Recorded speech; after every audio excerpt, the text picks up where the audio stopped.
સન 2021માં Singanpur police સ્ટેશનમાં નોંધાયેલ વાહન ચોરીના ગુનામાં 4 વર્ષથી વોન્ટેડ આરોપીને જામનગર ખાતેથી ઝડપી પાડતી સુરત શહેર ક્રાઇમ બ્રાન્ચ. નાયબ police commissioner Shri crime branch Surat શહેરનાઓએ સુરત શહેર હદ વિસ્તારમાં ગુનાઓ આચરી ઘણા સમયથી નાસ્તા ફરતા હોય તેવા આરોપીઓને પકડી પાડવા સારું સ્પેશિયલ ડ્રાઇવનું આયોજન કરેલ હોય, જે અનુસંધાને આરોપીઓને ઝડપી પાડવા સુરત શહેર ક્રાઇમ બ્રાન્ચની અલગ અલગ ટીમો ઉપરી અધિકારીશ્રીના માર્ગદર્શન હેઠળ વોન્ટેડ આરોપીઓને પકડી પાડવા વર્કઆઉટમાં હતા.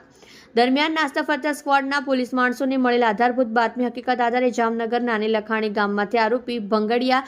ભવાનસિંહ ભીલાલા ઉંમર વર્ષ 25, ધંધો ખેતમજૂરી, રહેવાસી ગામ નાની લાખાણી, જિલ્લો જામનગર, મૂળ રહેઠાણ ગામ સુમનિયાવાદ, ભૈડી ફળિયું, તાલુકો ઉમરાલી, થાના સોંડવા, જિલ્લો અલીરાજપુર, મધ્યપ્રદેશનાને પકડી પાડવામાં આવે છે. મજકૂર આરોપી નીચે મુજબના ગુનામાં વોન્ટેડ હોય તેના વિરુદ્ધ કાયદેસરની કાર્યવાહી કરી આરોપીનો કબજો સિંગણપુર પોલીસ સ્ટેશનમાં સોંપવા તજવીજ કરવામાં આવેલ છે.